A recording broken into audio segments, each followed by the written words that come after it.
आगे बढ़ते हैं। हमारे साथ चर्चा करने के लिए अब एमके इन्वेस्टमेंट मैनेजर्स के director and chief investment officer Manish Sonthalia मौजूद हैं। उनसे समझते हैं कि इस मार्केट में क्या रणनीति रखें।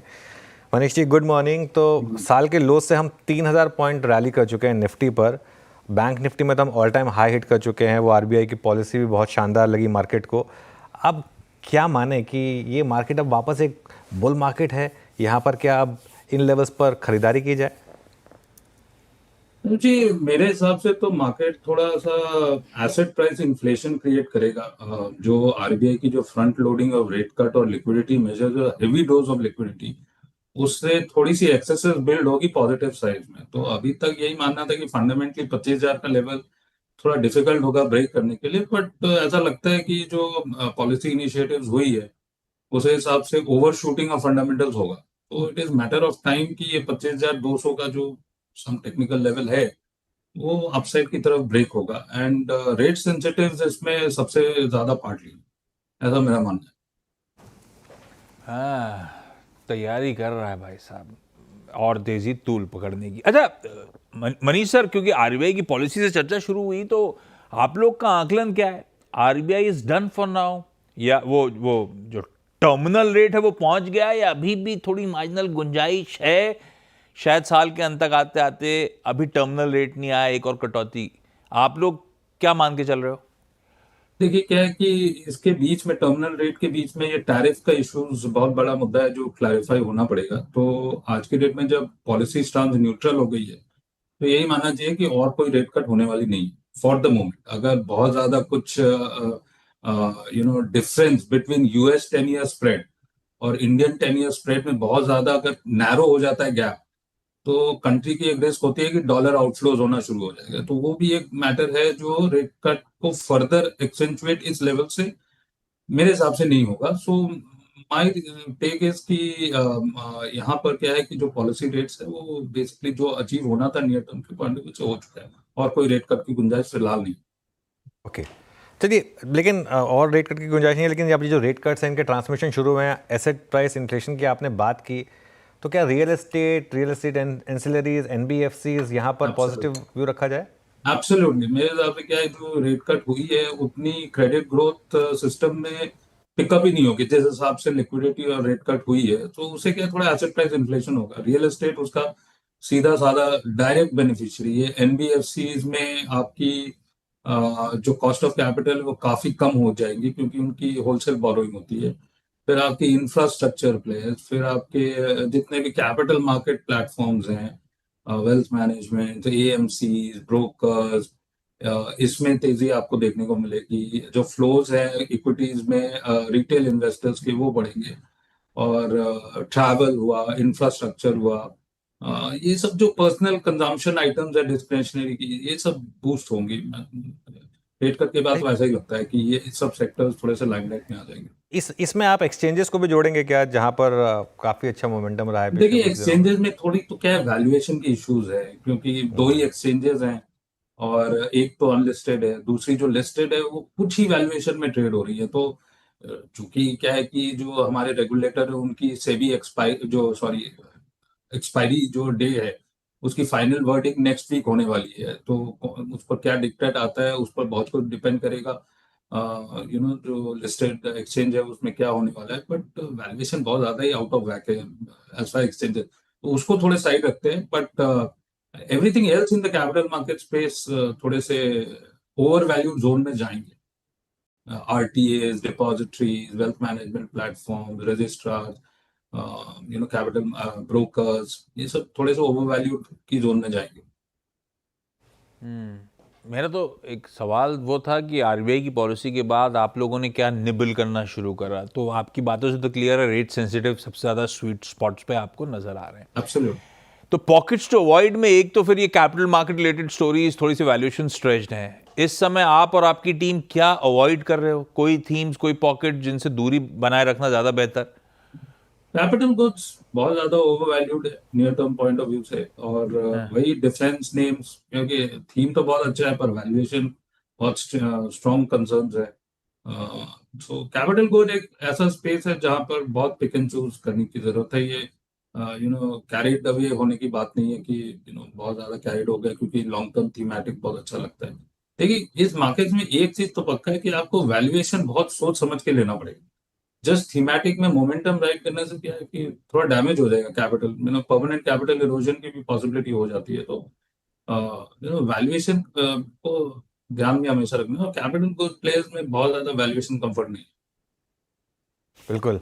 अच्छा, एक और पॉकेट जहां अच्छे मूव्स देखने को मिले पिछले कुछ महीनों में वो था डिफेंस। ऑब्वियसली वो जो इंडिया पाकिस्तान कॉन्फ्लिक्ट हुई उसने एक क्लियर कट एक ट्रिगर दिया, लेकिन अब इन स्टॉक्स में आपका क्या व्यू होगा कि आपके पोर्टफोलियो में है? इन स्टॉक्स ने ज़बर पैसा बनाया है पिछले कुछ सालों में।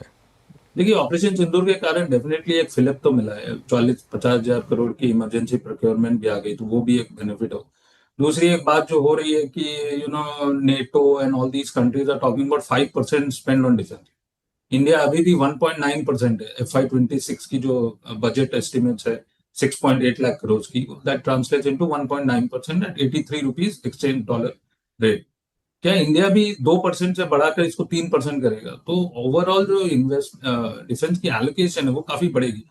बट Tier 1 प्लेयर्स में ऑर्डर बुक के साथ साथ ऑर्डर बुक तो आएंगे, बट क्या है कि एग्जीक्यूशन तो कंस्ट्रेंट्स है, क्योंकि जो कैपेसिटीज है वो बहुत ज्यादा आप कोई नियर टर्म में स्केलेबल तो नहीं कर सकते। फिर आपकी क्या है, आप Tier 2 वेंडर्स पर आओगे, Tier 3 वेंडर्स पर आओगे, जो Tier 1 वेंडर्स को सप्लाई कर रही है। उसमें कुछ PSUs भी होंगे, कुछ प्राइवेट भी होंगे, वहां पर ज्यादा स्कोप है बनस्पत आपकी जो टॉप Tier 1 वेंडर्स जो जो बेहेमॉथ्स है, आपके हैल हो गया, Cochin shipyard, Mazagon and all these player. But ये सब वैल्यूएशन कहीं भी कंफर्ट नहीं, क्योंकि आपकी टर्नओवर नहीं आएगी, ऑर्डर बुक आएंगे। सो Tier 2 प्लेयर्स वगैरह में ज्यादा बेनिफिशियल आउटलुक दिखता है डिफेंस में, as oppose to Tier 1। And ऐसा मानना है कि अगर पूरी दुनिया में हथियार की होड़ चल रही है, तो इंडिया भी अपना डिफेंस का एलोकेशन हो सकता है बढ़ा दे। और ये सच है, पूरी दुनिया में हथियार की होड़ चल रही है। यूरोजोन तो लगातार कहे ही चले जा रहा है और भरना पड़ेगा और भरना पड़ेगा रशिया से अगेंस्ट में तैयारी करने के लिए। सबको होड़ तो है, पर यह है कि वैल्यूएशंस थोड़े से कंसर्न्स बन रहे हैं कई जगह पे। एक तरफ रेट सेंसिटिव्स की आपने चर्चा की, अब वो बैंक्स और आईटी तो आमतौर पे आए दिन डिस्कशन में आता है। एक थोड़ा हटके, क्योंकि एफएमसीजी में आज थोड़ा बहुत ऐसा लगा खुलने का दमखम था, वो फिजल आउट हुआ, बात अलग है, लेकिन एफएमसीजी ने कुछ करके नहीं दिया Manish sir. Year till date flat है, पिछला एक साल का रिटर्न भी देख लूं तो लार्जली फ्लैटिश ही देखने को मिल रहा है। पर हाँ, समीकरण इंटरेस्टिंग है। इन्फ्लेशन कूल ऑफ हो रहा है, मॉनसून अच्छा होगा ऐसा सब मान के चल रहे हैं, ऊपर से वो टैक्स रिलीफ वगैरह सबकी जेबों पे आ रहा होगा। और ये तो सच्ची है कि दुनिया में कोई एक्साइटिंग मार्केट है तो हम ही है। तो एफएमसीजी पे सिलेक्टिवली, अब वो ग्रोथ नहीं है तो वैल्यूएशंस पे क्वेश्चन करना बड़ा मुश्किल हो जाता है कि जस्ट है कि नहीं है। ग्रोथ लौटेगी क्या H2 में, ऐसा लगता है आपको? आप लोग एफएमसीजी में कुछ निबलिंग कर रहे हो या नहीं कर रहे सर? सर देखिए, बहुत सिलेक्टिव है, क्योंकि प्रॉब्लम आपने सही बताया कि वैल्यूएशन की ही प्रॉब्लम है। जो लार्ज कैप FMCG कंपनीज है वो रूरल इकोनॉमी टर्न हो रही है, ये भी बात सही है आपकी। मॉनसून भी ठीक ठाक हो जाएंगे, इन्फ्लेशन भी गिर जाएगा, हो सकता है GST कट भी हो जाए। तो उसके कारण क्या है कि आपकी जो 5% 7% ग्रोथ हो रही है वो 10% ग्रोथ हो जाएगी। पर 10% ग्रोथ में भी आज की डेट में वैल्यूएशन 40 का पी है। So large cap P FMCG में बस उतना ही अपसाइड है कि आप 10%, जो 40 का पी है इसको आप 50 तो कर नहीं सकेंगे, पर 10% का ग्रोथ आता है तो 10% अपसाइड है। जो छोटे FMCG कंपनीज है जो साबुन तेल वगैरह बेचते हैं, वहां पर थोड़ी ज्यादा गुंजाइश हो सकती है, क्योंकि वहां पर वैल्यूएशन भी कम है और ग्रोथ भी अगर इम्पेटस मिलेगा तो बढ़ेगा। कहने का यही मतलब है कि कंजम्पशन नेम्स तो डेफिनेटली बूस्टेड होंगे on account of reduction in interest rates, possible reduction in GST, tax cuts, good monsoon, everything. But discretionary में ज्यादा बेनिफिट आएगा। और मेरे हिसाब से डिस्क्रेशनरी नेम्स में आप फिगर आउट कर लीजिए कि आपको QSR में ज्यादा इंटरेस्ट है, या ट्रैवल में ज्यादा इंटरेस्ट है, कि होटल्स में ज्यादा इंटरेस्ट है, या फास्ट फैशन में इंटरेस्ट है, या हेल्थ इंश्योरेंस आप खरीदोगे पहले।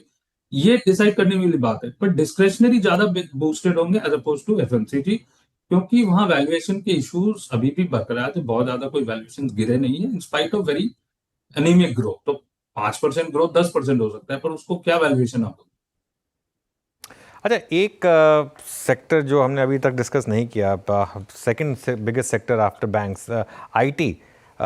अमेरिका में जो सब कुछ हो रहा है उसके बाद जो एक मैसिव करेक्शन आई, लेकिन कंपनियों ने अब तक उनकी बॉडी लैंग्वेज अब तक ठीक ठाक ही रही है। आपका क्या भी होगा लार्ज कैप और मिड कैप आईटी पर? एकदम कॉन्ट्रा कॉल है, बाई कॉल है। कहने का यही मतलब है कि आज की डेट में FY26 में जीरो ग्रोथ अज्यूम किया जा रहा है, जो कि FY25 में हम अज्यूम करते थे कि 5-6% ग्रोथ होगा डॉलर टर्म्स में। तो आज की डेट में जब रिसेशन टेंडेंसीज आपकी 70% थी, वो ये ग्रोथ 6%, 5-6% ग्रोथ को रिड्यूस करके जीरो कर दिया गया। अब एक्सेंचर वगैरह तो क्या है कि ये सब अजम्पशन के बाद भी ग्रोथ की ही गाइडेंस दे रहे हैं, और इंडियन मार्केट्स में जो आईटी कंपनीज है वो अज्यूम कर लिया कि जीरो ग्रोथ है तो उनकी पी मल्टीपल्स कम हो। तो मुझे तो यही लगता है कि जो growth assumption market IT companies में कर रहा है और वैल्यूएशन रीसेट जो हुआ है वो थोड़ा ओवरडन। सो कॉन्ट्रा वैल्यू प्ले अगर आईटी में है तो वो बेसिकली अप्रिसिएशन की टेंडेंसी दिखाता है कि वैल्यूएशन कंफर्ट है। और अगर 70% रिसेशन के चांसेस गिर के 40% हो गए हैं, तो आईटी में जो जीरो ग्रोथ का assumption है वो बढ़ के अगर 2-3% भी ग्रोथ आया तो वो वैल्यूएशन विल टेक केयर कि अंडर वैल्यूड है। और इसीलिए मेरे हिसाब से आईटी तो एक कॉन्ट्रा कॉल है, बाई। मैं तो बाई कर रहा हूँ। ना बिल्कुल ठीक है, आईटी पे एक कॉन्ट्रा कॉल, बाकी कोई ग्रोथ अजम्पशन है नहीं बाजार के, और हो सकता है थोड़ा बहुत उससे तो बेहतर ही करके दे रही हो आईटी। कमेंट्री वाकई सबकी स्ट्रांग है, ऑर्डर बुक तो एटलीस्ट स्वेलिंग है ही है, तो आईटी पे एक कॉन्ट्रा व्यू खरीदारी करने का मन। जाते जाते मनीष सर, एक आखिरी सवाल था, वो डिस्क्रिशनरी पे आपने हम पे छोड़ दिया, आप अपना चुन लो। आपको चुनना होता तो कौन सी पॉकेट पहले गो टू पॉकेट थी आपकी? देखिए, इंश्योरेंस एक पॉकेट है जो कि वैल्यूएशन पॉइंट ऑफ व्यू से बहुत ही सस्ते हैं। तो इंश्योरेंस कंपनीज के नंबर्स आप देख ही लिए कि जो भी लेटेस्ट मंथ के नंबर्स आए हैं मई महीने के, काफी स्ट्रांग है। 80C का जो डिडक्शन का जो पहले बेनिफिट ऑफ डाउट दिया जाता था कि 80C के डिडक्शन एसीएल लाइफ इंश्योरेंस में सब्सक्रिप्शन होती है, अब वो भी नहीं है, क्योंकि न्यू टैक्स रिजीम में 80C का कोई डिडक्शन ही नहीं है इंश्योरेंस वगैरह का। तो आज की डेट में सब है ये protection, that is one. And even savings जो यूलिप वगैरह हैं। Same is the case with non ensure, मतलब नॉन लाइफ इंश्योरेंस। तो आपके हेल्थ हो गए, जनरल इंश्योरेंस जैसे ऑटो वगैरह, यहाँ भी काफी वैल्यूएशन मतलब कंफर्ट है। Perfect Manish sir, yes, sorry, thank you so much जुड़ने के लिए। सीधी सीधी